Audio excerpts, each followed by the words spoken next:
കിട്ടൂലേ എന്ന് പേടിച്ചിട്ടല്ല, വലത് കയ്യിൽ കിതാബ് കിട്ടുമോ കിട്ടൂലയോ എന്ന് പേടിച്ചിട്ടല്ല ഞാൻ കരയുന്നത്.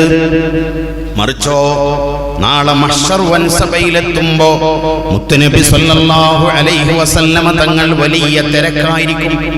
അവിടുന്ന് സ്വർഗത്തിലെത്തിയാൽ ഉന്നതന്മാരായ ആളുകളുടെ സംഘത്തിലായിരിക്കും അവിടുന്ന് ഉണ്ടാവുക. അന്ന് ഈ അനസിന് എന്റെ ഹബീബിന്റെ അടുത്തൊന്ന് പോയി നിൽക്കാൻ സാധിക്കുമോ?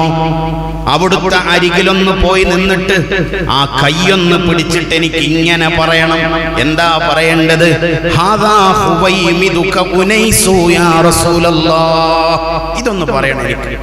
അങ്ങേക്ക് സേവനം ചെയ്ത ആ ചെറിയ അനസിന് ഓർമ്മ ഉണ്ടോ തങ്ങളെ?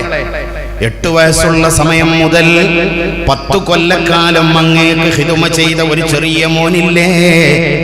എല്ലാവരും മദീനത്തങ്ങ് വന്നപ്പോ എല്ലാവരും അങ്ങേക്ക് സമ്മാനങ്ങൾ തന്നു. എന്റെ ഉമ്മാക്ക് തരാനൊന്നും ഉണ്ടായിരുന്നില്ല. ഉമൈസാ ബിൻതു മൽഹാൻ എന്ന അനസിന്റെ പൊന്നുമ്മ വന്ന് അല്ലാഹുവിന്റെ ഹബീബിനോട് പറഞ്ഞു, ലം യബ്ഖ റജുലുൻ വലം റഅതുൻ മിനൽ അൻസാർ ഇല്ലാ വഖദ് അത്ഹഫൂക ബിതുഹ്ഫ. അങ്ങേക്ക് തുഹ്ഫ തരാത്ത, അങ്ങേക്ക് സമ്മാനം തരാത്ത, അങ്ങേക്ക് പ്രസന്റേഷൻ നൽകാത്ത ഒരാളും മദീനയിലില്ല. ഞാനല്ലാത്ത ഒരാളുമില്ല.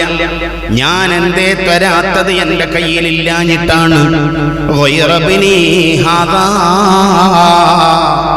എന്റെ ഈ മോനല്ലാത്ത ഒന്നും എന്റെ കയ്യിലില്ല. അതുകൊണ്ട് തങ്ങൾക്ക് വേണമെങ്കിൽ ഇവനൊരു വേലക്കാരനാക്കാം. അന്ന് കൂടിയതാണ് അനസ്. ആ അനസ് തങ്ങൾ പറയുന്നു, അന്നെനിക്ക് പുണ്യനബി സല്ലല്ലാഹു അലൈഹി വസല്ലമ തങ്ങളുടെ അടുത്ത് പോയിട്ട് ഹാദാ ഹുവൈമിദുക ഉനൈസു എന്ന് പറയാൻ എന്റെ റബ്ബെന്നെ അനുവദിക്കുമോ?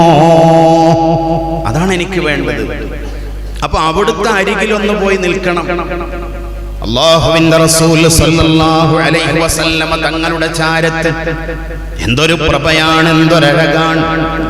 ലോകം കണ്ടതിൽ വെച്ച് ഏറ്റവും വലിയ സൗന്ദര്യം അല്ലേ? നമ്മള് പരിശുദ്ധ ഖുർആനിൽ യൂസുഫ് നബി അലൈഹിസ്സലാമിന്റെ സൗന്ദര്യത്തെ കുറിച്ച് പറയുന്നുണ്ട്.